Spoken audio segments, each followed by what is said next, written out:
ಈ ವಾರ ತುಂಬ ಮಂಗಳಮಯವಾದಂತಹ ವಾರ.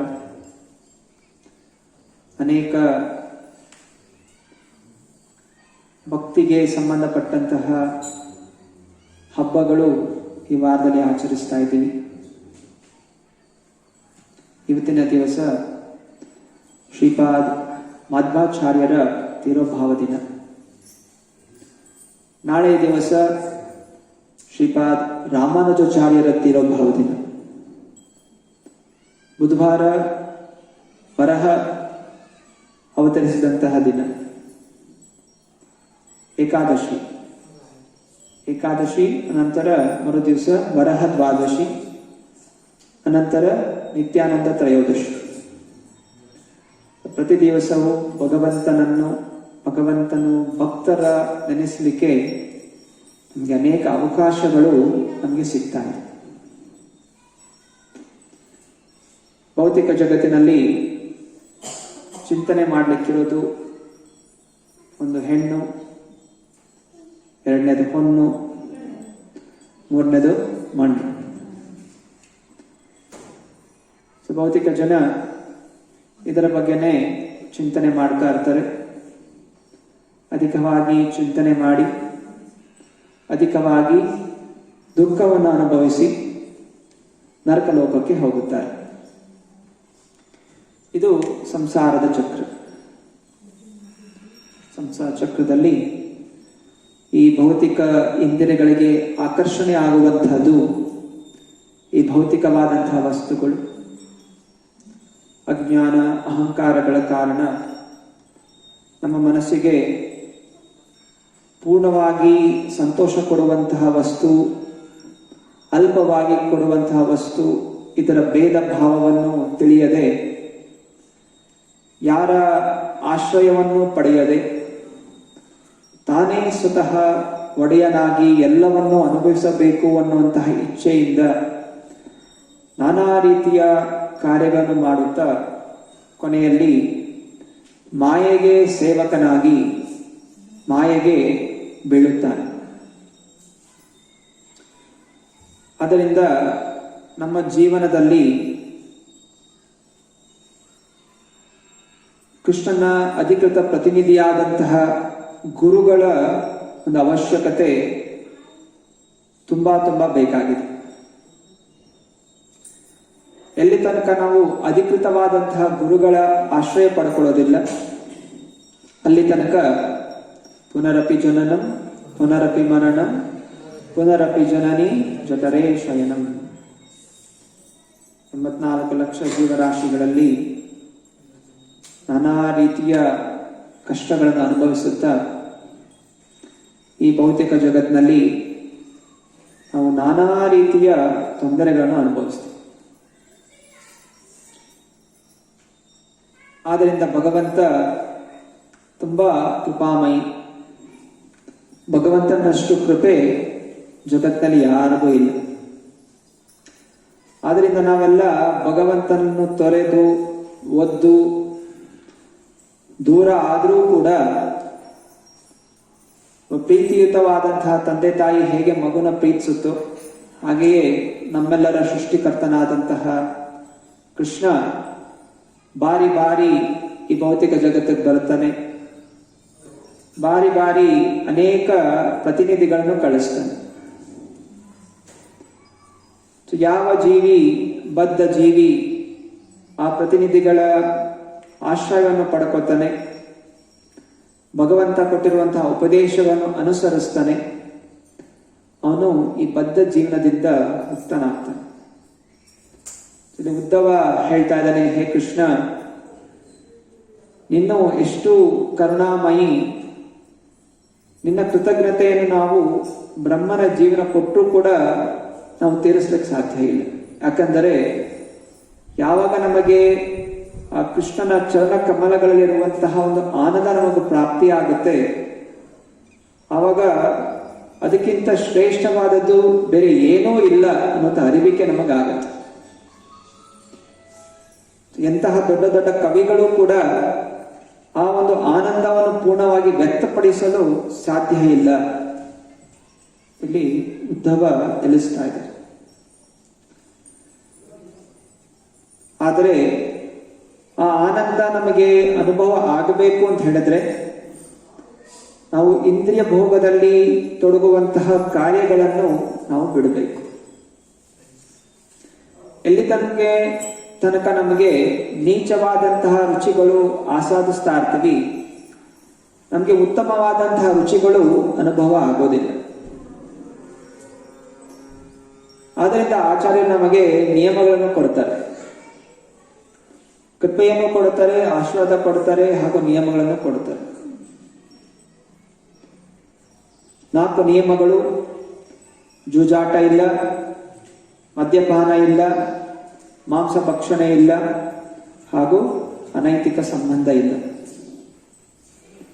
ಹಾಗೂ ಯಾವಾಗಲೂ ಹರೇ ಕೃಷ್ಣ ಕೃಷ್ಣ ಕೃಷ್ಣ ಹರೇ ಹರೇ, ಹರೇ ರಾಮ ರಾಮ ರಾಮ ಹರೇ ಹರೇ ನಾಮಸ್ಮರಣೆಯನ್ನು ಮಾಡಬೇಕು. ಇಂತಹ ಸುಲಭವಾದಂತಹ ಮಾರ್ಗವನ್ನು ನಮಗೆ ಶ್ರೀಲ ಪ್ರಭುಪಾದರು ನೀಡಿದ್ದಾರೆ. ಇದಕ್ಕಿಂತ ಮುಂಚೆಯೂ ನಾನಾ ಆಚಾರ್ಯರು ಅವತರಿಸಿದ್ದಾರೆ. ನಮ್ಮ ಈ ಅಂತಾರಾಷ್ಟ್ರೀಯ ಕೃಷ್ಣ ಪ್ರಜ್ಞೆ ಸಂಸ್ಥೆ ಬರ್ತಾ ಇರುವಂತಹ ಮೂಲವಾದಂತಹ ಸಂಪ್ರದಾಯ ಬ್ರಹ್ಮ ಮಾಧವ ಗೌಡಿಯ ಸಂಪ್ರದಾಯ. ಈ ಬ್ರಹ್ಮ ಸಂಪ್ರದಾಯದಲ್ಲಿ ಮೂಲವಾದಂತಹ ಆಚಾರ್ಯರು ಶ್ರೀಪಾದ್ ಮಧ್ವಾಚಾರ್ಯರು. ಮಧ್ವಾಚಾರ್ಯರನ್ನು ವಾಯುವಿನ ಅವತಾರ ಎಂದು ಸಹ ಹೇಳ್ತಾರೆ. ದ್ವಾಪರ ಯುಗದಲ್ಲಿ ಭೀಮನಾಗಿ, ಹಾಗೂ ಕಲಿಯುಗದಲ್ಲಿ ತ್ರೇತಾಯುಗದಲ್ಲಿ ಹನುಮಂತನಾಗಿ, ದ್ವಾಪರ ಯುಗದಲ್ಲಿ ಭೀಮನಾಗಿ, ಕಲಿಯುಗದಲ್ಲಿ ಮಧ್ವಾಚಾರ್ಯರಾಗಿ ಅವತರಿಸಿದಂತಹ ಮಹಾನ್ ಆಚಾರ್ಯರು. ದ್ವೈತ ಸಿದ್ಧಾಂತವನ್ನು ಪ್ರತಿಪಾದಿಸಿದಂತಹ ಮಹಾನ್ ಆಚಾರ್ಯರು ಶ್ರೀಪಾದ್ ಮಧ್ವಾಚಾರ್ಯರು. ಆ ಒಂದು ಪರಂಪರೆಯಲ್ಲೇ ಶ್ರೀ ಚೈತನ್ಯ ಮಹಾಪ್ರಭುಗಳು ಜೋಡಣೆಯಾಗಿ ನಂತರ ಮುಂದೆ ಗೌಡಿಯ ಪರಂಪರೆಯ ಸ್ಥಾಪನೆಯನ್ನು ಮಾಡ್ತಾರೆ. ಈ ದಿನ ಶ್ರೀಪಾದ್ ಮಧ್ವಾಚಾರ್ಯರ ತಿರುಭಾವ ದಿನ. ಆದ್ದರಿಂದ ಇರುವ ಒಂದು ಸಮಯದಲ್ಲಿ ಸಂಕ್ಷಿಪ್ತವಾಗಿ ಅವರ ಜೀವನ ಚರಿತ್ರೆಯನ್ನು ತಿಳಿಲಿಕ್ಕೆ ಪ್ರಯತ್ನ ಮಾಡೋಣ. ಗುರುಗಳ ಚಿಂತನೆಯನ್ನು ಮಾಡೋದ್ರಿಂದ, ಅವರ ಜೀವನ ಚರಿತ್ರೆಯನ್ನು ಓದೋದ್ರಿಂದ, ಅವರು ಕೊಟ್ಟಂತಹ ಉಪದೇಶಗಳನ್ನು ಪಾಲನೆ ಮಾಡೋದ್ರಿಂದ ನಮ್ಮ ಮನಸ್ಸು ಹೃದಯ ಶುದ್ಧೀಕರಣವಾಗುತ್ತೆ. ಹಾಗೂ ಕೃಷ್ಣನನ್ನು ನಮ್ಮ ಹೃದಯದಲ್ಲಿ ಸ್ಥಾಪನೆ ಮಾಡಲಿಕ್ಕೆ ಸಹಾಯ ಆಗುತ್ತೆ. ಕೃಷ್ಣ ಎಲ್ಲಿ ಬರ್ತಾನೆ, ಎಲ್ಲಿ ಅವನ ಪ್ರತಿನಿಧಿಗಳಿರ್ತಾರೆ, ಅಲ್ಲಿ ಕೃಷ್ಣ ಬರ್ತಾನೆ. ಯಾರು ಗುರುಗಳಿಗೆ ಗೌರವ ಕೊಡ್ತಾರೆ, ಆಚಾರ್ಯರನ್ನು ಪೂಜಿಸ್ತಾರೆ, ಪ್ರೀತಿಸ್ತಾರೆ, ಸೇವೆಯನ್ನು ಮಾಡ್ತಾರೆ, ಕೃಷ್ಣ ಅಲ್ಲಿ ಉಪಸ್ಥಿತ ಇರ್ತಾನೆ. ನಾಹಂ ತಿಷ್ಠಾಮಿ ವೈಕುಂಠೆ ನ ಯೋಗಿನೋ ಹೃದಯೇಶುವ ಯತ್ರ ಗಾಯಂತಿ ಮದ್ಭಕ್ತಃ ತತ್ರ ತಿಷ್ಠಾಮಿ ನಾರದ. ಕೃಷ್ಣ ಹೇಳ್ತಾನೆ, ಎಲ್ಲಿ ನನ್ನ ಭಕ್ತಾದಿಗಳು ಗುಣಗಾನ ಮಾಡ್ತಾರೆ ಅಲ್ಲಿ ನಾನು ಉಪಸ್ಥಿತನಿರ್ತೇನೆ. ಯಾವ ಭಕ್ತ ಎಲ್ಲವನ್ನೂ ಭಗವಂತನಿಗೆ ಸಮರ್ಪಣೆ ಮಾಡಿದಂತಹ ಭಕ್ತ. ಆಚಾರ್ಯರು ಒಂದು ಕ್ಷಣವೂ ಭಗವಂತನನ್ನು ಮರೆಯೋದಿಲ್ಲ. ನಾವು ಕೀರ್ತನೆ ಮಾಡ್ತೀವಿ, ನಾವು ಕೀರ್ತನೆ ಬಾಯಿಂದ ಮಾಡ್ತಾ ಇರ್ತೀವಿ, ಮನಸ್ಸಲ್ಲಿ ಬೇರೆ ಏನೋ ಚಿಂತನೆ ಮಾಡ್ತಾ ಇರ್ತೀವಿ. ಅಂದ್ರೆ ನಾವು ನಮ್ಮ ಕೀರ್ತನೆಯಿಂದ ಭಗವಂತ ನಮ್ಮ ಮಧ್ಯೆ ಉಪಸ್ಥಿತ ಅಲ್ಲ. ಶುದ್ಧವಾದ ಭಕ್ತಾದಿಗಳು ಕೀರ್ತನೆ ಮಾಡ್ಬೇಕಾದ್ರೆ ಭಗವಂತನಿಗೆ ಉಪಸ್ಥಿತ ಇರ್ತಾನೆ. ಅಂತಹ ಭಕ್ತರ ಸಂಘದಲ್ಲಿ ಇರೋದ್ರಿಂದ ನಮಗೂ ಕೃಷ್ಣ ಪ್ರಾಪ್ತಿ ಆಗ್ತದೆ. ನಾವು ಒಬ್ಬಂಟಿಯಾಗಿ ಕುಳಿತು ಹರೇ ಕೃಷ್ಣ ಮಂತ್ರ ಸಿಕ್ಕಿದೆ, ನಾನು ಒಬ್ಬನೇ ಕೂತ್ಕೊಂಡು ಕೀರ್ತನೆ ಮಾಡ್ತೀನಿ, ಕೃಷ್ಣನ ಜೊತೆ ಇದ್ದಾನೆ ಅಂತ ಹೇಳಿದ್ರೆ ಅದು ಒಂದು ಭ್ರಮೆ, ಅಹಂಕಾರದ ಭ್ರಮೆ. ಆದ್ದರಿಂದ ನಮಗೆ ಕೃಷ್ಣ ಬೇಕು ಗುರುಗಳ ಮೂಲಕ. ಗುರುಗಳ ಆಶ್ರಯದಲ್ಲಿ, ಗುರುಗಳ ಚರಣ ಕಮಲಗಳ ಅಲ್ಲಿ ಕುಳಿತು ಸೇವೆ ಮಾಡ್ತಾ ನಾವು ಭಗವಂತನ ಆರಾಧನೆ ಮಾಡೋದ್ರಿಂದ ನಮಗೆ ಕೃಷ್ಣ ಪ್ರಾಪ್ತಿ ಆಗ್ತಾನೆ. ಆ ಕೃಷ್ಣ ಪ್ರೇಮದ ರುಚಿಯನ್ನು ಆನಂದಿಸಲು ನಮಗೆ ಸಾಧ್ಯವಾಗುತ್ತೆ. ಸುಮಾರು 10ನೇ ಶತಮಾನದಲ್ಲಿ ವಿವರಿಸಿರುವ ಹಾಗೆ ಪರಶುರಾಮ ಕ್ಷೇತ್ರ ಅದು ಇವತ್ತಿನ ಮಂಗಳೂರು, ಉಡುಪಿ ಇರುವಂತಹ ಈ ಕ್ಷೇತ್ರವನ್ನು ಪರಶುರಾಮ ಕ್ಷೇತ್ರ ಎಂದು ವೈದಿಕ ಸಮಯದಲ್ಲಿ ವಿವರಿಸಲಾಗಿದೆ. ಆ ಕ್ಷೇತ್ರದಲ್ಲಿ ಒಬ್ಬ ಬ್ರಾಹ್ಮಣ ಇದ್ದ. ಅವರ ಹೆಸರು ಮಧ್ಯಗೇಹ ಭಟ್ಟ ಹಾಗೂ ಅವರ ಧರ್ಮಪತ್ನಿ ಶ್ರೀಮತಿ ವೇದಾವತಿ. ಮಧ್ಯಗೇಹ ಭಟ್ಟ ಹಾಗೂ ವೇದಾವತಿ ಇವರು ಭಗವಂತ ಕೃಷ್ಣನ ಮಹಾನ್ ಭಕ್ತರು. ಆದರೂ ಅನೇಕ ವರ್ಷಗಳಾದರೂ ಅವರಿಗೆ ಗಂಡು ಮಗು ಅಂತ ಆಗಿರಲಿಲ್ಲ. ಹಾಗೂ ಆ ಸಮಯದಲ್ಲಿ ಶ್ರೀಪಾದ್ ಶಂಕರಾಚಾರ್ಯರ ಒಂದು ತತ್ವ, ಅದ್ವೈತ ತತ್ವ ಎಲ್ಲ ಕಡೆ ಪ್ರಚಾರ ಆಗ್ತಾ ಇತ್ತು. ಅದ್ವೈತ ತತ್ವದ ಪ್ರಕಾರ ಭಗವಂತ ಇಲ್ಲ, ನಾನೇ ಭಗವಂತ, ಎಲ್ಲವೂ ಒಂದು ಶಕ್ತಿ, ಒಂದು ಜ್ಯೋತಿ ಅನ್ನುವಂಥ ತತ್ವ ಶ್ರೀಪಾದ್ ಶಂಕರಾಚಾರ್ಯ ಪ್ರತಿಪಾದಿಸಿದ್ರು. ಶ್ರೀ ಗೌರವ ಶ್ರೀ ರಾಧಾ ಶ್ಯಾಮಚಂದ್ರ ಭಗವಾನ್ ಕಿ ಜಯ. ಆ ತತ್ವವನ್ನು ಯಾರೇ ವಿರೋಧ ಮಾಡಿದ್ರು ಅವರು ಒಂದು ದಂಡವನ್ನು ಸ್ವೀಕಾರ ಮಾಡ್ತಾ ಇದ್ರು, ಇಲ್ಲ ಅವರಿಗೆ ಮರಣದಂಡನೆಯೇ ಸಿಗ್ತಾ ಇತ್ತು. ಅಷ್ಟು ಘೋರವಾಗಿ ಶ್ರೀಪಾದ್ ಶಂಕರಾಚಾರ್ಯರು ಎಲ್ಲ ರಾಜರನ್ನು ದೇಶದ ಎಲ್ಲಾ ಕಡೆ ಈ ಬೌದ್ಧ ಧರ್ಮವನ್ನು ಹೋಗಲಾಡಿಸಿ ಅದ್ವೈತ ತತ್ವವನ್ನು ಅವರು ಸ್ಥಾಪನೆ ಮಾಡಿದ್ರು. ಆದ್ರಿಂದ ವೈಷ್ಣವರು ಅನ್ನೋರು ಯಾರೂ ಇರಲೇ ಇಲ್ಲ. ವೈಷ್ಣವರು ಇದ್ರೂ ಕೂಡ ಬಹಿರಂಗವಾಗಿ ಅವರು ಶಂಕರಾಚಾರ್ಯರ ಭಕ್ತರಾಗಿ ಕಾಣಿಸ್ಕೊತಾ ಇದ್ರು. ಅರೆ ಮನೆಯಲ್ಲಿ ಮಾತ್ರ ಅವರು ವಿಷ್ಣುವಿನ ಆರಾಧನೆ ಮಾಡ್ತಾ ಇದ್ರು. ಹಾಗೆಯೇ ಮಧ್ಯಗೇಹ ಭಟ್ಟ ಕೂಡ ಬಹಿರಂಗವಾಗಿ ಅವರು ಕೂಡ ಶಂಕರಾಚಾರ್ಯರ ಗುರುಗಳನ್ನು ಸ್ವೀಕಾರ ಮಾಡಿದ್ರು. ಯಾವತ್ತೂ ಹೊರಗಿನ ಜನರಿಗೆ ವಿಷ್ಣು ಭಕ್ತಿಯ ಬಗ್ಗೆ ಯಾವತ್ತೂ ಪ್ರಚಾರ ಮಾಡ್ತಾ ಇರಲಿಲ್ಲ. ಅರೆ ಮನೆಯಲ್ಲಿ ಮಾತ್ರ ಅವರು ಯಾವಾಗಲೂ ವಿಷ್ಣು ಭಕ್ತಿಯನ್ನು ಆರಾಧಿಸ್ತಾ ಇದ್ರು. ಹೇಗೆ ಅದ್ವೈತಾಚಾರ್ಯರು ಪ್ರಾರ್ಥನೆ ಮಾಡ್ಕೋತಾ ಇದ್ರು, ಶ್ರೀಲ ಭಕ್ತಿ ವಿನೋದ್ ಠಾಕೂರ ಪ್ರಾರ್ಥನೆ ಮಾಡ್ಕೋತಾ ಇದ್ರು, ಹೇ ಭಗವಂತ, ಎಲ್ಲ ಈ ಜಗತ್ತಿನಲ್ಲಿ ಜನ ಭೌತಿಕ ಚಿಂತನೆಯಿಂದ ಮುಳುಗಿ ಹೋಗಿದ್ದಾರೆ, ಮಾಯಾ ಪ್ರಭಾವಕ್ಕೊಳಗಾಗಿ ಯಾರು ಭಕ್ತಿ ಅನ್ನೋದು ಮಾಡ್ತಾ ಇಲ್ಲ, ದಯವಿಟ್ಟು ಅವತರಿಸು. ಅದ್ವೈತಾಚಾರ್ಯರು ಪ್ರತಿನಿತ್ಯ ಸಾಲಿಗ್ರಾಮಕ್ಕೆ ಗಂಗಾ ನೀರಿನಿಂದ, ಜಲದಿಂದ ಹಾಗೂ ತುಳಸಿಯನ್ನು ಅದಕ್ಕೆ ಅರ್ಪಿಸುತ್ತಾ ಭಗವಂತ ಅವತರಿಸು ಅಂತ ಪ್ರಾರ್ಥನೆ ಮಾಡ್ಕೋತಾ ಇದ್ರು. ಶ್ರೀಲ ಭಕ್ತಿ ವಿನೋದ್ ಠಾಕೂರ ಈ ಕೃಷ್ಣ ಪ್ರಜ್ಞೆ ವಿಶ್ವಾದ್ಯಂತ ಪ್ರಚಾರ ಆಗಬೇಕು, ಅದಕ್ಕೆ ಒಬ್ಬ ಒಳ್ಳೆಯ ಭಕ್ತ ನನಗೆ ಬೇಕು, ನನ್ನ ಶಕ್ತಿಯ ಪ್ರಧಾನ ಮಾಡು, ನನ್ನ ಮಗನಾಗಿ ನನಗೆ ಮಗು ಬೇಕು, ಯಾರು ಈ ಕೃಷ್ಣ ಭಕ್ತಿಯನ್ನು ಪ್ರಚಾರ ಮಾಡ್ತಂತ ಪ್ರಾರ್ಥನೆ ಮಾಡ್ಕೋತಾ ಇದ್ರು. ಹಾಗೆಯೇ ಮಧ್ಯಗೇಹ ಭಟ್ಟ ಅವರು ಭಗವಂತನ ಪ್ರಾರ್ಥನೆ ಮಾಡ್ಕೋತಾ ಇದ್ರು, ನಮಗೆ ಒಬ್ಬ ಮಗ ಬೇಕು, ಯಾರು ಈ ಕೃಷ್ಣ ಭಕ್ತಿಯ ಪ್ರಚಾರ ಮಾಡ್ತಾರೆ. ಇವತ್ತಿನ ದಿವಸ ಯಾರು ಕೃಷ್ಣ ಭಕ್ತಿ ಮಾಡ್ತಾ ಇಲ್ಲ, ದಯವಿಟ್ಟು ನಿನ್ನ ಶಕ್ತಿಯನ್ನು ಪ್ರದಾನ ಮಾಡು ಅಂತ ಹೇಳಿ ಅವರು ಪ್ರತಿ ದಿವಸ ಅನಂತೇಶ್ವರ ಮಂದಿರ, ಉಡುಪಿಯಲ್ಲಿ ಅನಂತೇಶ್ವರ ಮಂದಿರಕ್ಕೆ ಹೋಗಿ ಅವರು ಯಾವಾಗಲೂ ವಿಷ್ಣುವಿನ ಆರಾಧನೆ ಮಾಡ್ತಾ ಇದ್ರು. ಅನೇಕ ವ್ರತಗಳನ್ನು ಕೈಗೊಳ್ತಾ ಇದ್ರು. ಗಂಡ ಹೆಂಡತಿ ಇಬ್ಬರು ಕೂಡ ಪ್ರತಿನಿತ್ಯ ಮಂದಿರಕ್ಕೆ 12 ಮೈಲಿ ದೂರ ನಡ್ಕೊಂಡು ಹೋಗ್ತಾ ಇದ್ರು, ನಡ್ಕೊಂಡ್ ಬರ್ತಾ ಇದ್ರು. ಇವತ್ತಿನ ದಿವಸ ನಮಗೆ ಗಾಡಿ ಇದೆ, ಬಸ್ ಇದೆ, ಆಟೋ ಇದೆ, ಆದರೂ ಮಂದಿರಕ್ಕೆ ಬರಬೇಕು ಅಂತ ಹೇಳಿದ್ರೆ ಸೋಂಬೇರಿತನ ಇಲ್ಲ ನಾನಾ ರೀತಿಯ ಅನ್ಯ ಚಿಂತನೆಗಳಿಂದ ಮಂದಿರಕ್ಕೆ ಹೋಗದೇ ಇರೋ ತರ ನಮ್ಮ ಮನಸ್ಸು ದೂರ ಹೋಗುತ್ತೆ. ಇಲ್ಲಿ ಭಗವಂತನ ಪ್ರಚಾರಕ್ಕೋಸ್ಕರ, ಭಗವಂತನ ಭಕ್ತಿಯ ಪ್ರಚಾರಕ್ಕೋಸ್ಕರ ಮಧ್ಯಗೇಹ ಭಟ್ಟ ಹಾಗೂ ಅವರ ಧರ್ಮ ಪತ್ನಿ 12 ಮೈಲಿ ಪ್ರತಿ ದಿವಸ ಹೋಗಿ ಬರ್ತಾ ಇದ್ರು. ಹೀಗೆ 12 ವರ್ಷ ತಪಸ್ಸೆಗಳ ನಂತರ ಅವರ ಗರ್ಭದಲ್ಲಿ ಸ್ವಯಂ ವಾಯುದೇವ ಮಧ್ವಾಚಾರ್ಯರಾಗಿ ಅವತರಿಸ್ತಾರೆ. ತುಂಬಾ ವರ್ಣನೆ ಇದೆ. ಅವರು ಜನ್ಮ ದಿವಸ ವಿಜಯದಶಮಿಯ ದಿವಸ. ವಿಜಯದಶಮಿ ಮಧ್ವಾಚಾರ್ಯರು ಅವತರಿಸಿದಂತಹ ದಿನ. ನೋಡಲಿಕ್ಕೆ ಸೂರ್ಯನ ಹಾಗೆ ತುಂಬಾ ಕಾಂತಿಯುತವಾಗಿ, ತುಂಬಾ ಸುಂದರವಾಗಿ, ಎಲ್ಲರನ್ನು ಆಕರ್ಷಿಸುವಂತಹ ಒಂದು ರೂಪ ಶ್ರೀಪಾದ್ ಮಧ್ವಾಚಾರ್ಯರಾಗಿತ್ತು.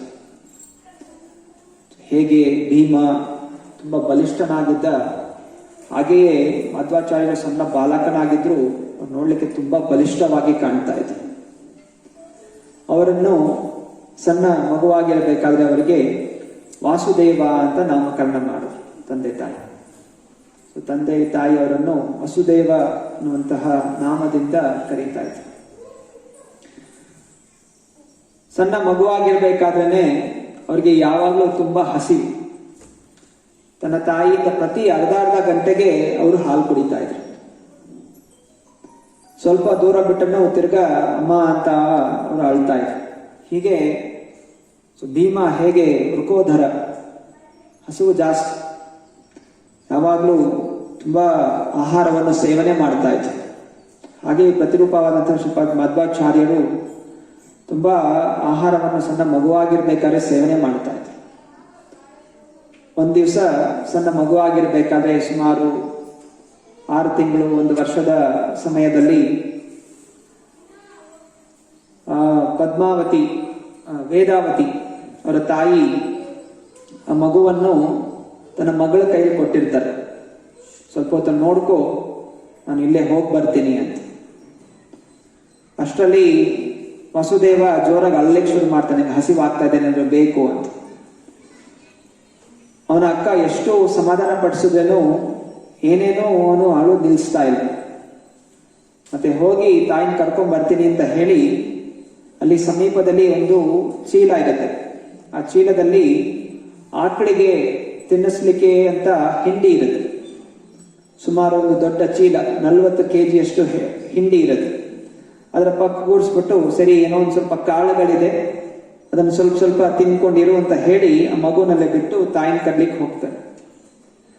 ಸೊ ಹೋಗಿ ಬರೋಷ್ಟರಲ್ಲಿ ವಸುದೇವ ಆ 40 kg ಹೆಂಡೆ ಏನಿತ್ತು ಅದೆಲ್ಲವನ್ನು ಅವನು ತಿಂದ್ಬಿಟ್ಟು ಆರಾಮಾಗಿ ನಕ್ಕೊಂಡು ಕೂತಿದ್ದ. ಅವನ ತಾಯಿಗೆ ಆಶ್ಚರ್ಯ ಆಗ್ಬಿಡುತ್ತೆ.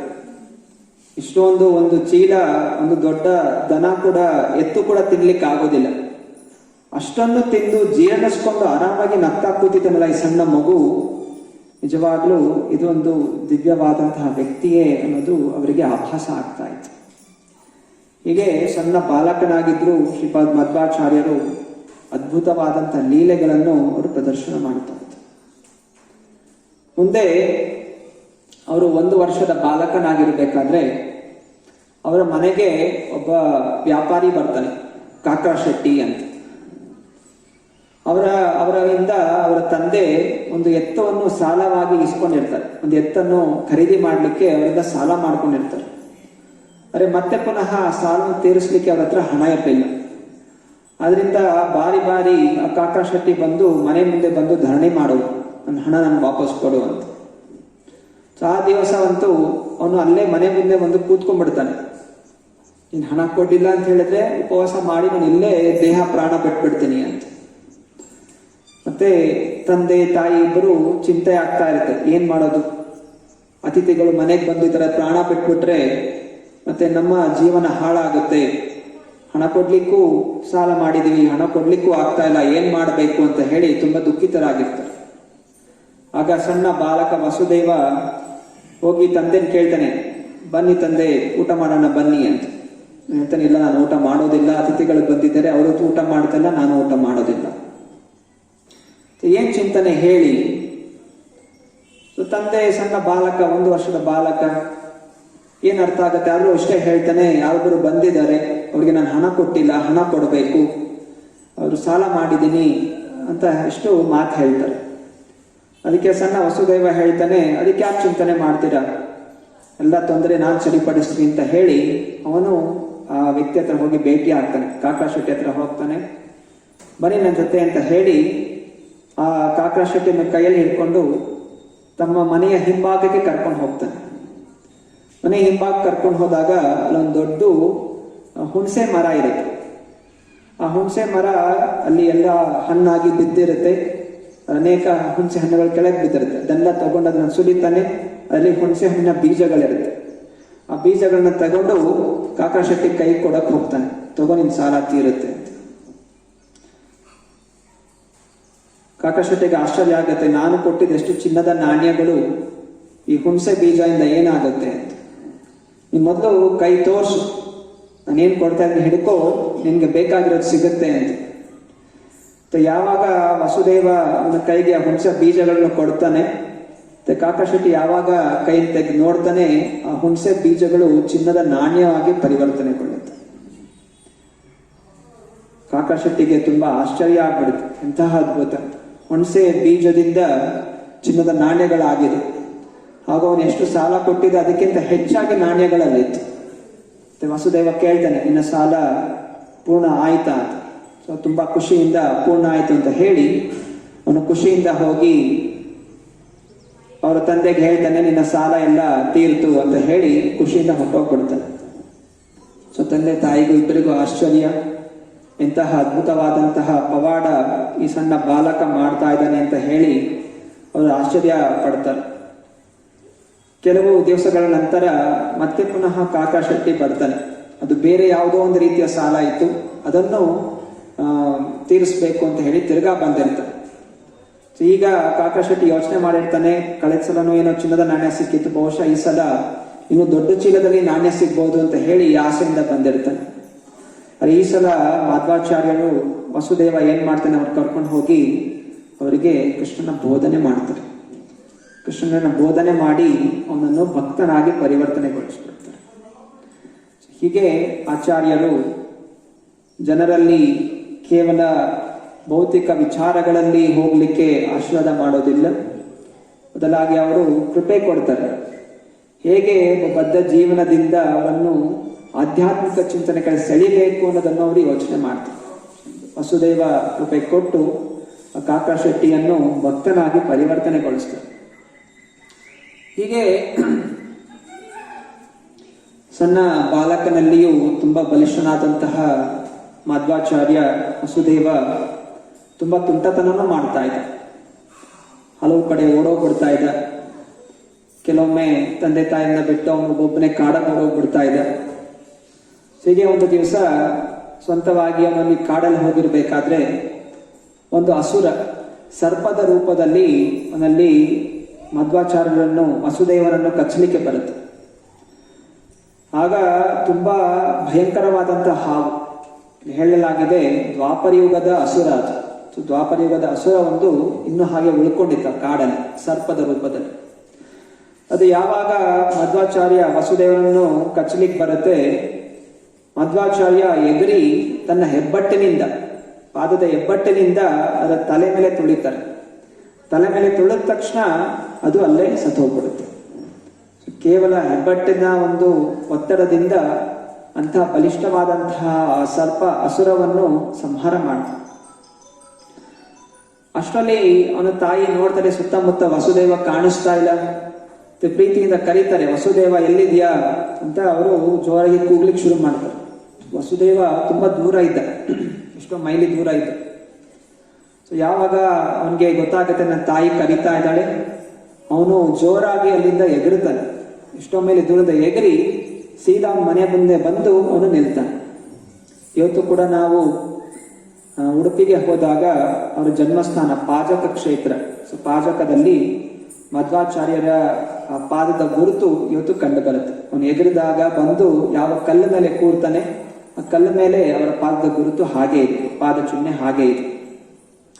ಹೀಗೆ ಒಂದು ಇಲ್ಲಿ ವ್ಯಕ್ತಪಡಿಸ್ತಾ ಇರುವಂತಹದ್ದು, ಆ ಅಸುರನ ಸಂಹಾರ ಮಾಡಿ ಅವನು ಭೀಮನಷ್ಟೇ ಬಲಿಷ್ಠನಾದಂಥವನು, ಹಾಗೂ ಅಷ್ಟು ದೂರ ಹಾರ್ಕೊಂಡ್ಬಂದು ಹನುಮಂತನ ಹಾಗೆಯೇ ಹಾರುವಂತಹ ಶಕ್ತಿಯನ್ನು ಹೊಂದಿದ್ದಾನೆ ಅನ್ನೋದನ್ನು ಈ ಬಾಲ್ಯದಲ್ಲಿ ಮಧ್ವಾಚಾರ್ಯರು ವ್ಯಕ್ತಪಡಿಸ್ತಾರೆ. ಹಾಗೂ ಮಧ್ವಾಚಾರ್ಯರು ವಸುದೇವ ತುಂಬಾ ಬುದ್ಧಿವಂತರು. ಒಂದು ಸಾರಿ ಜ್ಞಾನ ಯಾರಾದ್ರೂ ಹೇಳಿದ್ರೆ ಅದನ್ನು ಹಾಗೆಯೇ ತಲೆಯಲ್ಲಿ ಇಟ್ಕೊಂಡ್ಬಿಡ್ತಾ ಇದ್ರು. ಬಾರಿ ಬಾರಿ ಹೇಳಬೇಕು ಅನ್ನುವಂಥದ್ದು ಅವಶ್ಯಕತೆ ಇರಲಿಲ್ಲ. ಹೇಗೆ ಭಕ್ತಿ ಸಿದ್ಧಾಂತ ಠಾಕೂರ್ ಕೂಡ, ಭಕ್ತಿ ಸಿದ್ಧಾಂತ ಠಾಕೂರ ಕಾಲೇಜಲ್ಲಿ ಓದ್ಬೇಕಾದ್ರೆ ಅವ್ರ ಕಾಲೇಜಲ್ಲಿ ಕ್ಲಾಸಲ್ಲಿ ಕೂತಿರ್ತಾ ಇದ್ರು ಅಷ್ಟೆ. ಟೀಚರ್ ಏನೋ ಪಾಠ ಮಾಡ್ತಾ ಇದ್ರೆ ಅವರು ನರೋತ್ತಮ್ ದಾಸ್ ಠಾಕೂರ್ ಅವರು ಬರೆದಿರುವಂತಹ ಕವನಗಳನ್ನು ಕೂತ್ಕೊಂಡು ಓದ್ತಾ ಇದ್ರು. ಟೀಚರ್ ಕೇಳಿದ್ರೆ ಏನಿದು ಕ್ಲಾಸಲ್ಲಿ ಏನು ಓದ್ತಾ ಇದೆಯಾ ಅಂತ. ಭಕ್ತಿ ಠಾಕೂರ್ ಹೇಳ್ತಾರೆ, ನೀವೇನು ಹೇಳಿದಿರ ಅದನ್ನ ನಾನು ಕೇಳಿಸ್ಕೊತಾ ಇದ್ದೀನಿ, ಹಾಗೂ ಇದನ್ನು ಓದ್ಕೋತಾ ಇದ್ದೀನಿ, ಏನೋ ತೊಂದರೆ ಇದೆಯಾ ಅಂತ ಕೇಳ್ತಾರೆ. ಸರಿ, ಏನ್ ಪಾಠ ಮಾಡ್ದೆ ಹೇಳು ಅಂತ ಹೇಳಿದಾಗ ಭಕ್ತಿ ಠಾಕೂರ್ ಒಂದು ಶಬ್ದವು ಆ ಕಡೆ ಈ ಕಡೆ ಬಿಡದೆ ಏನೆಲ್ಲ ಟೀಚರ್ ಪಾಠ ಮಾಡೋದೆಲ್ಲ ಹೇಳ್ಕೊಡ್ತಾರೆ. ನಾಳೆ ದಿವಸ ನೀವು ಏನ್ ಪಾಠ ಮಾಡ್ತೀರ ಅದನ್ನು ಹೇಳ್ತೀನಿ ಅಂತ ಹೇಳಿ ಅದನ್ನು ಹೇಳ್ಬಿಡ್ತಾರೆ. ಮತ್ತೆ ಕೇಳ್ತಾರೆ, ಸರಿ ನಾನು ಪಾಠಗಳನ್ನು ಓದ್ಕೊಳ್ಳ, ಆಯ್ತಪ್ಪ ಓದ್ಕೊ ಅಂತ ಹೇಳಿ ಟೀಚರ್. ಹಾಗೆ ಮಧ್ವಾಚಾರ್ಯರು ಸಣ್ಣ ಬಾಲಕನಾಗಿದ್ರು. ಅವರೇನಲ್ಲಿ ಗುರುಕುಲದಲ್ಲಿ ಪಾಠ ಹೇಳ್ಕೊಡ್ತಾ ಇದ್ರು. ಅವನು ಆಟ ಆಡ್ತಾನೆ ಎಲ್ಲ ಗುರುಗಳಿಂದ ಪಾಠ ಕೇಳ್ತಾ ಇದ್ರು. ಕೆಲವೊಮ್ಮೆ ಗುರುಗಳಿಗೆ ಹೇಳ್ತಾ ಇದ್ರು, ನೀನ್ ಹೇಳ್ತಾರ ತಪ್ಪಿದು ಅಂತ, ಈ ಶ್ಲೋಕ ಈ ರೀತಿ ಇಲ್ಲ, ಇದರ ಅರ್ಥ ನೀನ್ ಹೇಳ್ತಾ ಇಲ್ಲ, ಇದು ತಪ್ಪಾಗಿ ಉಚ್ಚಾರಣೆ ಮಾಡ್ತಾ ಇದೆಯಾ, ಈಗ ಇದರ ರಾಗ ಹೀಗಿದೆ ಅಂತ ಹೇಳಿ ಶ್ರೀಪಾದ್ ಮಧ್ವಾಚಾರ್ಯರು ಸಣ್ಣ ಬಾಲಕನಾಗಿರ್ಬೇಕಾದ್ರೆ ಪ್ರತಿಪಾದಿಸ್ತಾ ಇದ್ರು. ಹೀಗೆ ತೋರಿಸ್ಕೊಡ್ತಾ ಇದ್ರೆ ಮುಂದೆ ದೊಡ್ಡ ಆಶ್ಚರ್ಯನಾಗುವಂತಹ ಎಲ್ಲಾ ಗುಣಗಳನ್ನು ಅವ್ರ ಬಾಲ್ಯದಲ್ಲಿರ್ಬೇಕಾದ್ರೆ ಅವರು ತೋರಿಸ್ಕೊಡ್ತಾ ಇದ್ರು. ಮುಂದೆ ಅವರು 10 ವರ್ಷ ಆದಾಗ ವಾಸುದೇವ ಹೋಗಿ ಅವ್ರ ತಂದೆ ತಾಯಿಗೆ ಹೇಳ್ತಾನೆ, ನಾನು ಸನ್ಯಾಸಿ ಆಗ್ಬೇಕು ಅಂತಿದ್ದೀನಿ ಅಂತ. ತಂದೆ ತಾಯಿ ಕೇಳಿದ ತಕ್ಷಣ ಏನೋ ಸಿಗರು ಬಡ್ದಂಗೆ ಆಗತ್ತೆ, ಬಹುಶಃ ಏನೋ ಕಿವಿಯಲ್ಲೇನೋ ತಪ್ಪು ಕೇಳಿಸ್ಕೊತಾ ಇದೀನ ಅಂತ ಹೇಳಿ ಚಿಂತನೆ ಮಾಡ್ತಾ ಇದ್ದಾರೆ. 10 ವರ್ಷದ ಬಾಲಕ ಬಂದು ಹೇಳ್ತಾ ಇದ್ದಾನೆ, ಜಗತ್ತಿನಲ್ಲಿ ಎಲ್ಲರೂ ನಾಸ್ತಿಕರಾಗ್ತಾ ಇದ್ದಾರೆ, ಎಲ್ಲರೂ ಉದ್ಧಾರ ಮಾಡಬೇಕು, ನಾನು ಸನ್ಯಾಸ ಸ್ವೀಕಾರ ಮಾಡ್ತೀನಿ ಅಂತ ಸಣ್ಣ ಬಾಲಕ ಬಂದು ಹೇಳ್ತಾ ಇದ್ದಾನೆ.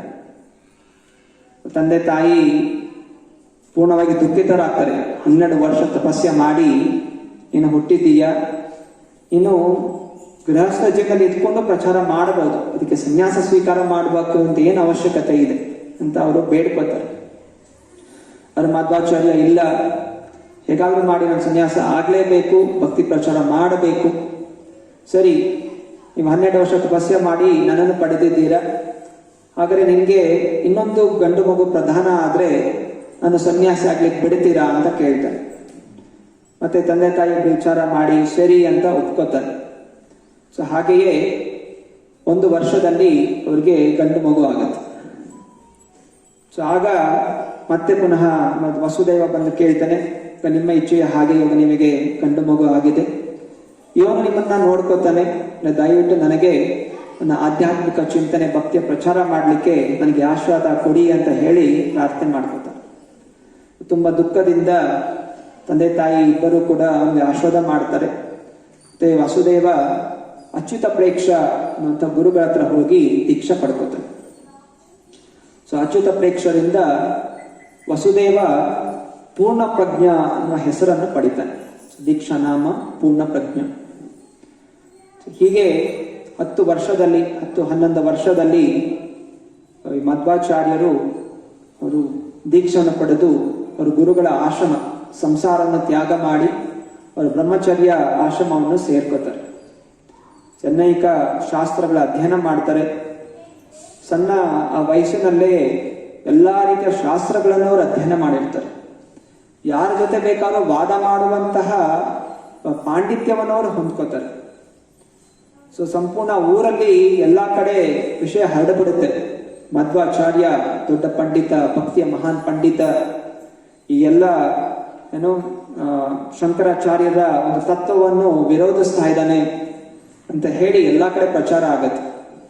ಆ ಸಮಯದಲ್ಲಿ ಶಂಕರಾಚಾರ್ಯ ತತ್ವಗಳ ಜೊತೆ ಬೌದ್ಧ ತತ್ವವು ತುಂಬಾ ಪ್ರಚಾರದಲ್ಲಿ ಇತ್ತು. ಆವಾಗ ಇಬ್ಬರು ಬೌದ್ಧರಲ್ಲಿ ಬರ್ತಾರೆ ಅವನ ಜೊತೆ ವಾದ ಮಾಡ್ಲಿಕ್ಕೆ ಅಂತ.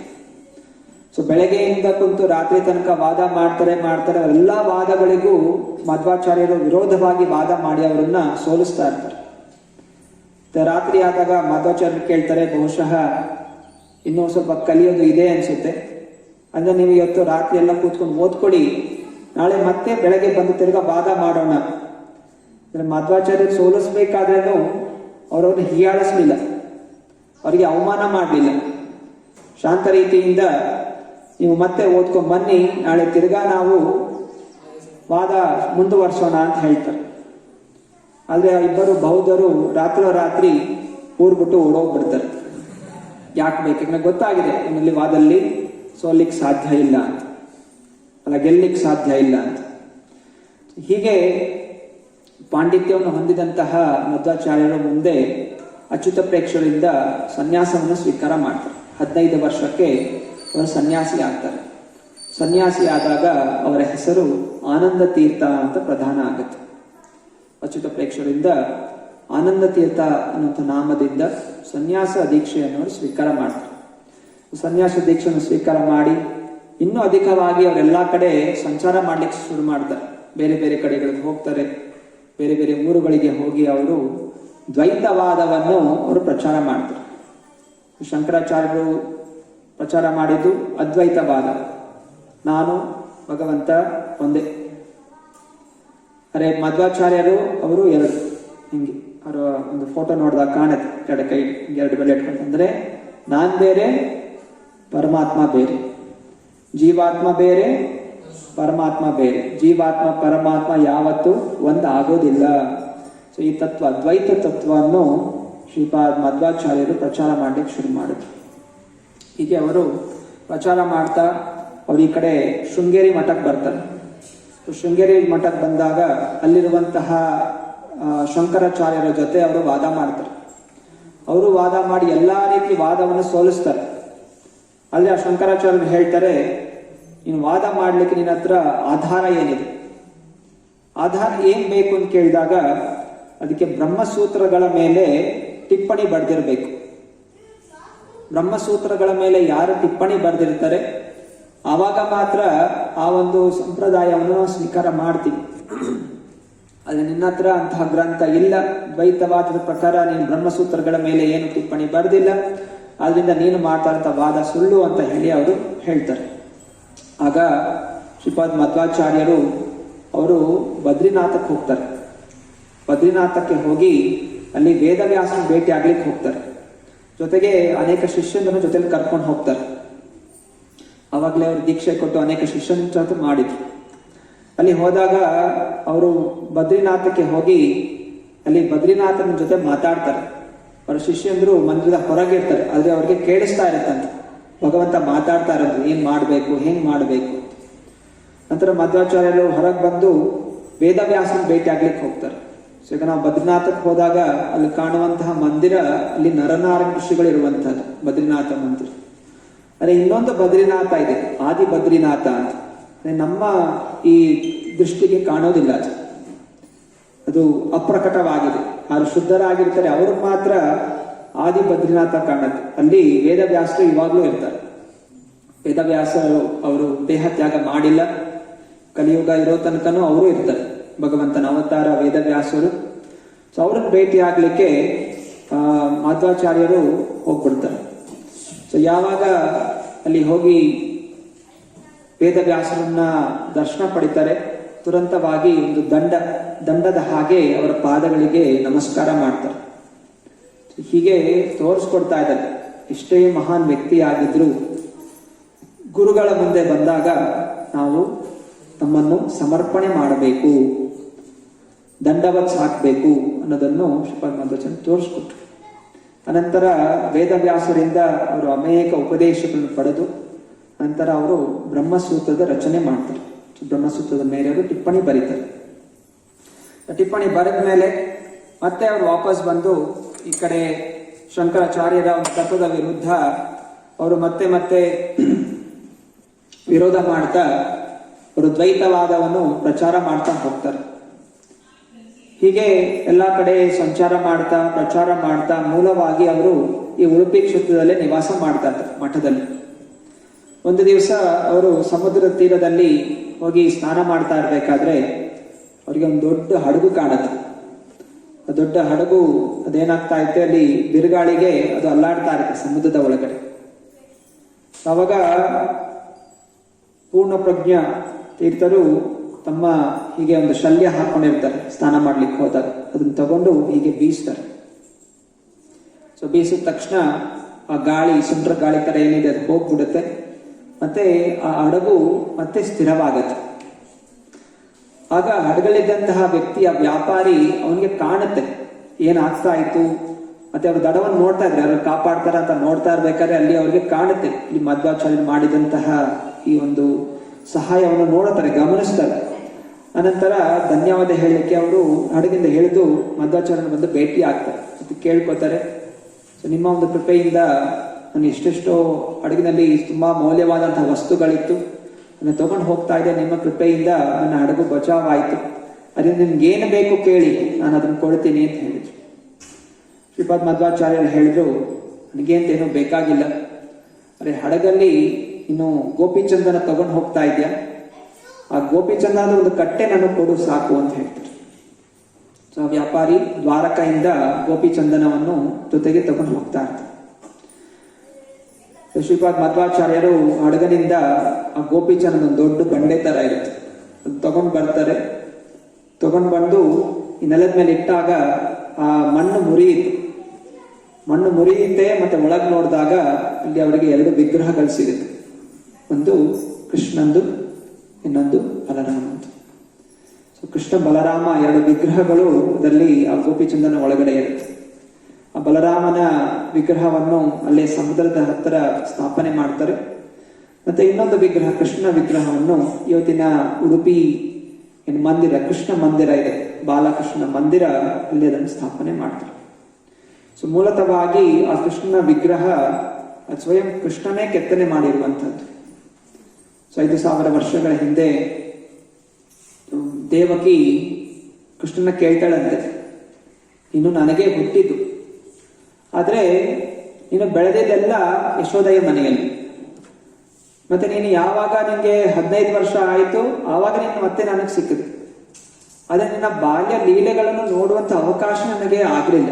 ದಯವಿಟ್ಟು ಇನ್ನ ಆ ಬಾಲ ರೂಪ ನಾನು ಎಷ್ಟೊಂದೆಲ್ಲ ಕೇಳಿದ್ದೆ, ಯಶೋದೆ ಹೇಳ್ತಾ ಇದ್ದೆ, ರೋಹಿಣಿ ಬಂದು ಹೇಳ್ತಾ ಇದ್ದೆ, ನಿನ್ನೆಲ್ಲ ಬಾಲ್ಯ ಲೀಲೆಗಳು ಮಾಡಿದೆ, ಮತ್ತೆ ಪುನಃ ನಿನ್ನ ಆ ಬಾಲ್ಯ ರೂಪ ನೋಡುವಂತ ಅವಕಾಶ ಪ್ರದಾನ ಮಾಡುವಂತ ದೇವಕಿ ಪ್ರಾರ್ಥನೆ ಮಾಡ್ಕೊತಾರೆ. ಆಗ ದೇವಕಿ ತನ್ನ ತಾಯಿಯ ತೃಪ್ತಿಗೋಸ್ಕರ ಕೃಷ್ಣ ದ್ವಾರಕದಲ್ಲಿದ್ರು ಅವನು ಮತ್ತೆ ಪುನಃ ಸಣ್ಣ ಬಾಲ್ಯ ರೂಪವನ್ನು ತೋರಿಸ್ತಾನೆ. ಹೇಗೆ ಅವನು ನವಿಲ್ಗರಿ, ಅನಂತರ ಕೈಯಲ್ಲಿ ಆಕಳನ್ನು ಓಡಿಸ್ಲಿಕ್ಕೆ ಕಟ್ಟಿಗೆ ಎಲ್ಲ ಇಟ್ಕೊಂಡು ಆ ರೂಪವನ್ನು, ಬಾಲ ರೂಪವನ್ನು ತೋರಿಸ್ತಾನೆ, ಬಾಲ ಗೋಪಾಲ ರೂಪವನ್ನು ತೋರಿಸ್ತಾನೆ. ಸೊ ಯಾವಾಗ ಇದನ್ನು ನೋಡ್ತಾ ಇರ್ತಾರೆ ಅಷ್ಟರಲ್ಲಿ ರುಕ್ಮಿಣಿ ದೇವಿಯು ಹಿಂದೆಯಿಂದ ನೋಡ್ತಾಳೆ ಆ ರೂಪವನ್ನು. ಅನಂತರ ದೇವಕಿಯಿಂದ ಈ ಕಡೆ ಬಂದಾಗ ರುಕ್ಮಿಣಿ ಹೋಗಿ ಕೇಳ್ಕೊತಾಳೆ, ನಿನ್ನ ಎಷ್ಟು ಸುಂದರವಾದ ಬಾಲಗೋಪಾಲ ರೂಪ, ಅದನ್ನ ನಾನು ಯಾವಾಗ ನಾನು ಪೂಜಿಸ್ಬೇಕು ಅಂತ ನನಗೆ ಆಸೆ ಆಗ್ತಾ ಇದೆ, ದಯವಿಟ್ಟು ಆ ಬಾಲ ರೂಪವನ್ನು ನನಗೆ ಕೊಡು ಅಂತ ಹೇಳಿ ರುಕ್ಮಿಣಿ ಪ್ರಾರ್ಥನೆ ಮಾಡ್ಕೊತಾರೆ. ಆಗ ಸ್ವಯಂ ಕೃಷ್ಣ ಕೆತ್ತನೆ ಮಾಡಿ ಆ ಬಾಲ ಗೋಪಾಲನನ್ನು, ವಿಗ್ರಹವನ್ನು ರುಕ್ಮಿಣಿ ಕೊಟ್ಟಿರ್ತಾರೆ. ಇವತ್ತಿನ ದಿವಸ ಜನ ಟೆಡ್ಡಿ ಬೇರ್, ಬಾರ್ಬಿ ಡಾಲ್ ಅಥವಾ ಇನ್ನೇನೋ ಇವಾಗೆಲ್ಲ ಫೋನಲ್ಲಿ ಸ್ನ್ಯಾಪ್ಚಾಟ್, ವಾಟ್ಸಪ್ ಎಲ್ಲ ನೋಡ್ಕೊಂಡು ಅದ್ರಲ್ಲಿ ಏನೇನೋ ವಿಗ್ರಹಗಳನ್ನೆಲ್ಲ 3 ರೂಪಗಳನ್ನೆಲ್ಲ ಇದು ಮಾಡ್ತಾ ಇರ್ತಾರೆ. ರುಕ್ಮಿಣಿ ದೇವಿ ಕೇಳಿದ್ದು ಭಗವಂತನ ರೂಪ, ಅದರ ಜೊತೆ ನಾನು ಪೂಜಿಸ್ಬೇಕು, ಅದನ್ನು ಆರಾಧಿಸ್ಬೇಕು, ಅದ್ರ ಜೊತೆ ನಾನು ಅದರ ಪ್ರೀತಿಯುತವಾಗಿ ಸೇವೆಯನ್ನು ಮಾಡಬೇಕು ಅಂತ ಪ್ರಾರ್ಥನೆ ಮಾಡ್ಕೊಂಡು, ಸೊ ಹೀಗೆ ಆ ರೂಪವನ್ನು ಸ್ವಯಂ ಕೃಷ್ಣ ಪರಮಾತ್ಮ ಕೆತ್ತನೆ ಮಾಡಿ ರುಕ್ಮಿಣಿ ಕೊಟ್ಟಿದ್ದ. ಸೊ ಕಾಲಕ್ರಮೇಣ ಯಾವಾಗ ಅದೃಶ್ಯರಾದ್ರು ಆ ಮೂರ್ತಿ ಅಲ್ಲೇ ಮಣ್ಣಲ್ಲಿ ಗೋಪಿಚಂದನ ಸಿಕ್ತು. ಅನಂತರ ಮತ್ತೆ ತಿರ್ಗಾ ಸ್ಥಾಪನೆ ಆಗ್ಬೇಕಾಗುತ್ತೆ ಉಡುಪಿಯಲ್ಲಿ. ಮಾಧ್ವಾಚಾರ್ಯರ ಮೂಲಕ ಆ ವಿಗ್ರಹಗಳು ಸ್ಥಾಪನೆ ಆಯಿತು. ಹೀಗೆ ನಾನಾ ವಿಗ್ರಹಗಳಿದೆ, ಎಲ್ಲಾ ಕಡೆ ಹರಡಿದೆ. ಅದು ಕೇವಲ ಆಚಾರ್ಯರಿಗೆ ಮಾತ್ರ ಗೊತ್ತಾಗತ್ತೆ ಎಲ್ಲೆಲ್ಲಿ ಯಾವ್ಯಾವ ವಿಗ್ರಹಗಳಿದೆ, ಯಾವ ತೀರ್ಥ ಕ್ಷೇತ್ರಗಳಿದೆ. ಹಾಗೆ ವೃಂದಾವನದಲ್ಲಿ 5,000 ವರ್ಷಗಳ ಹಿಂದೆ ಮಾಡಿದಂಥ ಲೀಲೆಗಳು ಎಲ್ಲವೂ ಅದೃಶ್ಯವಾಗ್ಬಿಟ್ಟಿತ್ತು. ಯಾವಾಗ ಷಟ್ ಗೋಸ್ವಾಮಿಯರು ಹೋಗ್ತಾರೆ, ಅವರು ಎಲ್ಲ ನಡೆದಂತಹ ಎಲ್ಲ ಲೀಲಾ ಸ್ಥಳಗಳನ್ನು ಪುನರ್ಜೀವಗೊಳಿಸ್ತಾರೆ. ರಾಧಾಕುಂಡ, ಶ್ಯಾಮಕುಂಡ, ದಾಮೋದರ ಮಂದಿರ ಎಲ್ಲವೂ ಸ್ಥಾಪನೆ ಮಾಡಿದ ಷಟ್ ಗೋಸ್ವಾಮಿಯರು. ಹೀಗೆ ಆಚಾರ್ಯರ ಮೂಲಕ ನಮಗೆ ಮತ್ತೆ ಪುನಃ ಭಗವಂತನ ಮಾಡಿದಂತಹ ಲೀಲೆಗಳು, ಆ ಜಾಗಗಳು, ಅದನ್ನು ಆರಾಧನೆ ಮಾಡುವಂತಹ ಅವಕಾಶ ನಮಗೆ ಪ್ರದಾನ ಆಗ್ತಾ ಇದೆ. ಹೀಗೆ ಆ ಒಂದು ಮಂದಿರವನ್ನು ಸ್ಥಾಪನೆ ಮಾಡ್ತಾರೆ. ಅನಂತರ ಮತ್ತೆ ಪುನಃ ಮಧ್ವಾಚಾರ್ಯರು ತಮ್ಮ ಶಿಷ್ಯಂದರ ಜೊತೆ ತಿರ್ಗಾ ದೇಶ ಸಂಚಾರ ಮಾಡುತ್ತಾ ತಮ್ಮ ಗುರುಗಳನ್ನು ಭೇಟಿ ಆಗ್ಬೇಕು ಅಂತ ಮತ್ತೆ ತಿರ್ಗಾ ಹೋಗ್ತಾರೆ. ಸೊ ಹೋಗ್ತಾ ಇರ್ಬೇಕಾದ್ರೆ ಒಂದು ರಾಜ್ಯದ ಮೂಲಕ ಹೋಗ್ಬೇಕಾಗಿತ್ತು. ಆ ರಾಜ್ಯದಲ್ಲಿ ಒಬ್ಬ ಕ್ರೂರಿ ರಾಜ ಇರ್ತಾನೆ. ಸೊ ಆ ರಾಜ ಏನ್ ಮಾಡ್ತಾ ಇದ್ದ, ಅವನೊಂದು ದೊಡ್ಡ ಕೆರೆ ಕಟ್ಟಿಸ್ತಾ ಇದೆ.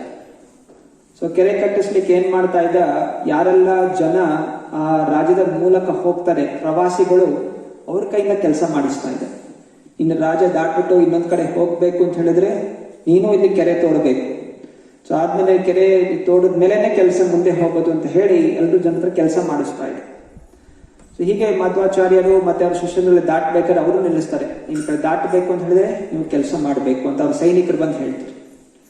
ಮಧ್ವಾಚಾರ್ಯರು ಹೇಳ್ತಾರೆ, ನಿಮ್ಮ ರಾಜನ ಹತ್ರ ನಾನು ಹೋಗಿ ಭೇಟಿ ಆಗ್ಬೇಕು, ಕರ್ಕೊಂಡು ಹೋಗಿ ಅಂತ.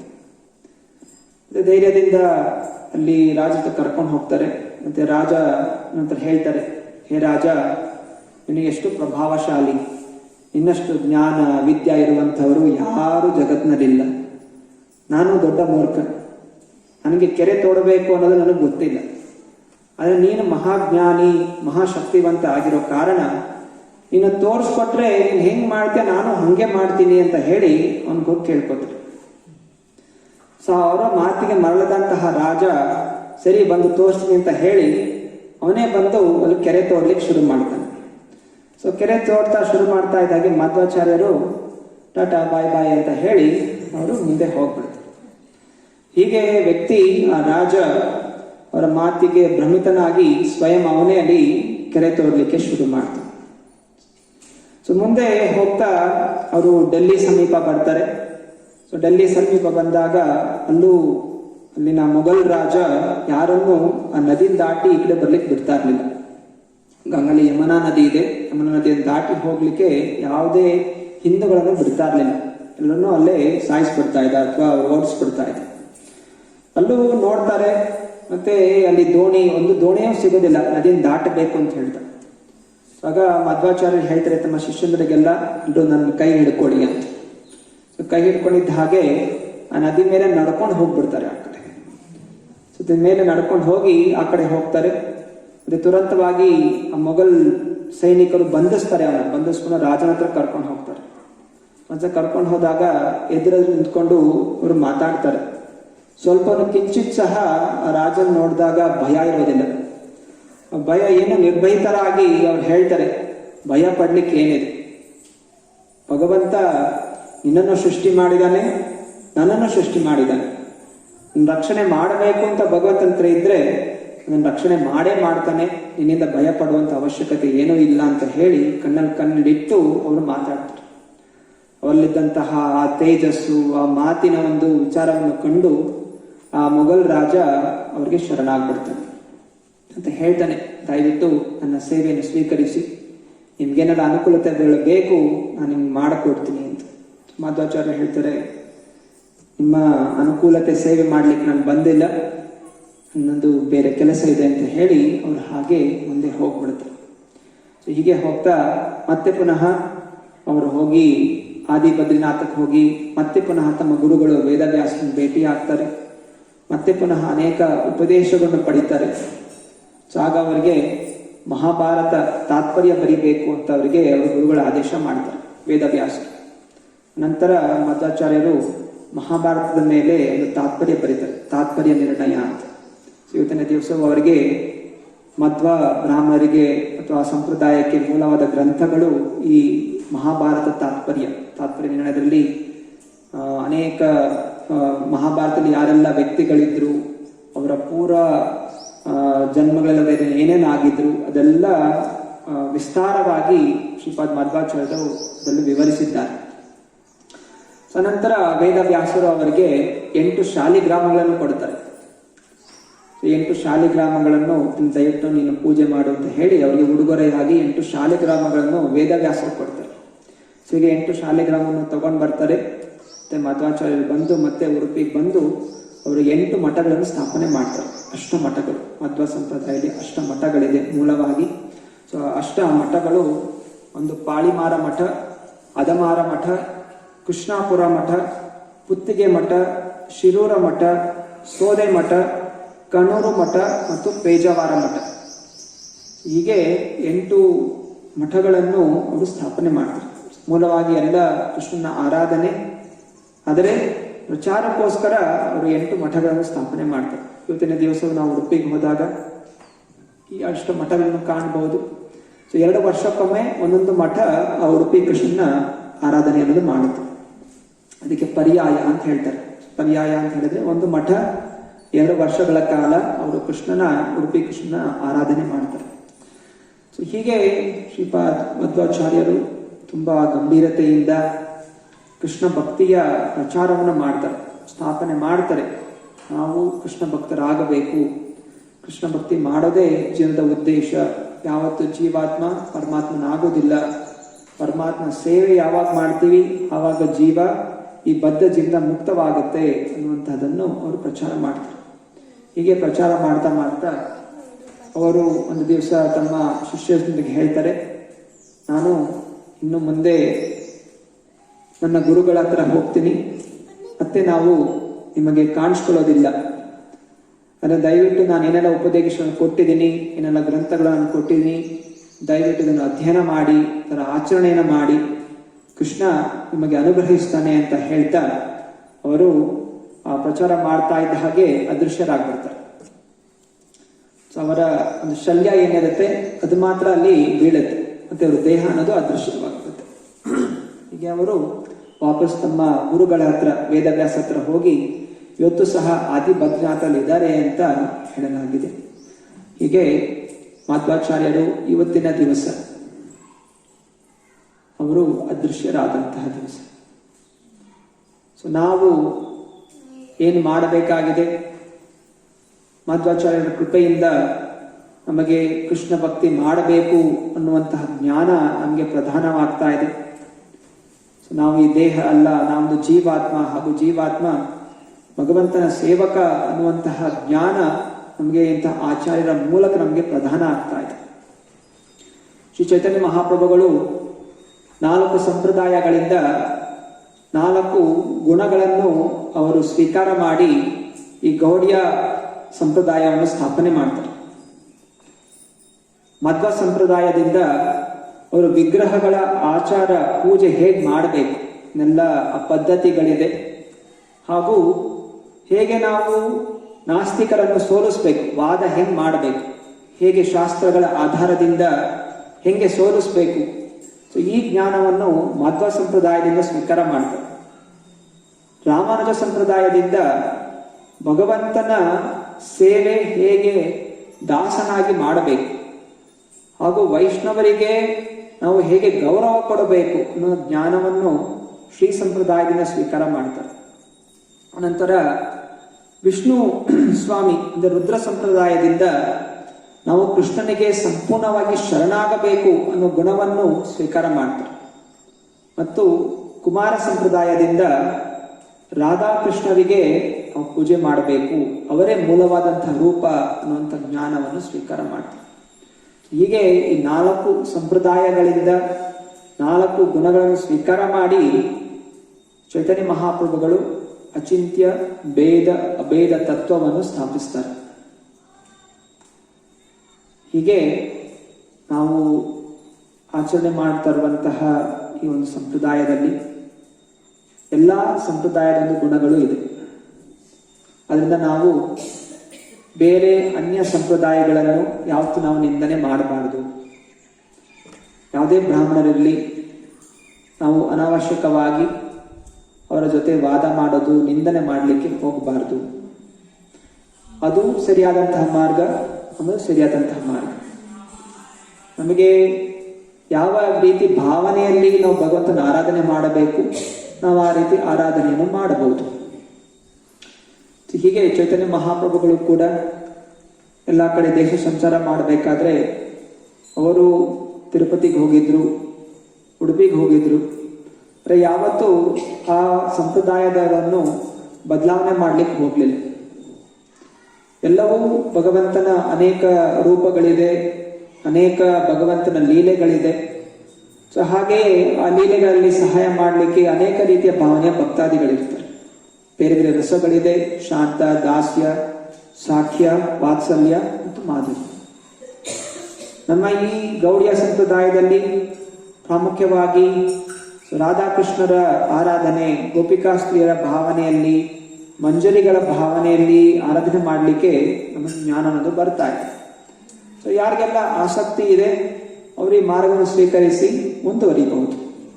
ಯಾವತ್ತು ಇನ್ನೊಂದು ರಸದಲ್ಲಿ ಯಾರು ಆರಾಧನೆ ಮಾಡ್ತಾ ಇದ್ದಾರೆ ಅವರನ್ನು ಬಲವಂತವಾಗಿ ಈ ಕಡೆ ಎಳಿಬೇಕು ಅನ್ನೋದು ನಾವು ಪ್ರಯತ್ನ ಮಾಡಬಾರದು. ಪ್ರತಿಯೊಂದು ಜೀವಕ್ಕೂ ಭಗವಂತನ ಜೊತೆ ಒಂದು ಸಂಬಂಧ ಇದೆ, ಒಂದು ಭಾವನೆ ಇದೆ. ಸೊ ಭಾವನೆಯಲ್ಲಿ ನಾವು ಭಗವಂತನ ಆರಾಧನೆ ಮಾಡಿದ್ರೆ ಭಗವಂತ ಅದನ್ನು ಸ್ವೀಕಾರ ಮಾಡ್ತಾನೆ. ಅದೆಲ್ಲವೂ ಶುರುವಾಗೋದು ಎಲ್ಲಿಂದ? ದಾಸ್ಯದಿಂದ. ಮೊದಲು ನಾವು ಭಗವಂತನಿಗೆ ಶರಣಾಗಬೇಕು. ಭಗವಂತನಿಗೆ ಶರಣಾಗೋದು ಅಂದರೆ ಭಗವಂತನ ಪ್ರತಿನಿಧಿಗಳಿಗೆ ಶರಣಾಗಬೇಕು. ಭಗವಂತನ ಪ್ರತಿನಿಧಿಗಳಿಗೆ ಶರಣಾಗೋದು ಅಂತ ಹೇಳಿದ್ರೆ ಭಕ್ತರ ಸಂಘದಲ್ಲಿ ನಾವು ಇರಬೇಕು. ಭಕ್ತರ ಸಂಘದಲ್ಲಿ ನಾವು ಹರೇ ಕೃಷ್ಣ ಕೃಷ್ಣ ಕೃಷ್ಣ ಹರೇ ಹರೇ, ಹರೇ ರಾಮ ರಾಮ ರಾಮ ಹರೇ ಹರೇ. ಸೊ ಭಕ್ತರ ಸಂಘ ಪ್ರೀತಿಯುತವಾದಂತಹ ಸಂಬಂಧ. ಪ್ರೀತಿ ಯಾವಾಗ ಭಕ್ತರ ಮಧ್ಯೆ ಇರುತ್ತೆ, ಗುರುಗಳು ತೃಪ್ತರಾಗ್ತಾರೆ. ಗುರುಗಳು ತೃಪ್ತರಾದ್ರೆ ಭಗವಂತ ತೃಪ್ತನಾಗ್ತಾನೆ. ಹರೇ ಕೃಷ್ಣ.